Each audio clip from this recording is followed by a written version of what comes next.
Breaking news చూస్తున్నాం. తమిళనాడు ప్రభుత్వ ఆధ్వర్యంలో నిర్వహించిన స్వాతంత్ర వేడుకల్లో నటి త్రిష ప్రత్యేక ఆకర్షణగా నిలిచారు.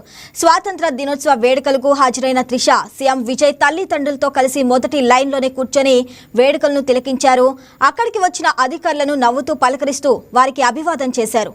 వేడుకలు ముగిశాక కూడా విజయ్ కారులో వెళ్తూ చెయ్యి ఊపగానే త్రిష కుటుంబ సభ్యులతో పాటు త్రిష కూడా విజయ్ వైపు చూస్తూ బాయ్ చెప్పారు.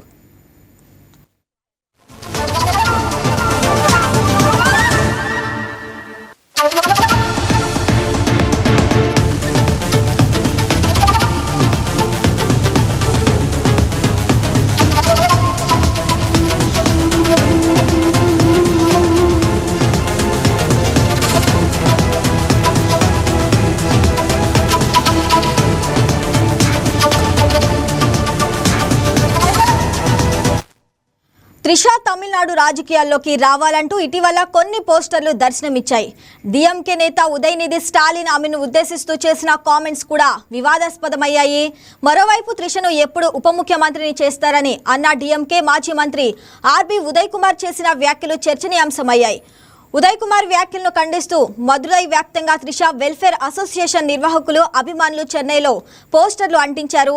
ఈ నేపథ్యంలో త్రిష స్వాతంత్ర దినోత్సవ కార్యక్రమంలో పాల్గొన్న వీడియో సోషల్ మీడియాలో వైరల్గా మారింది.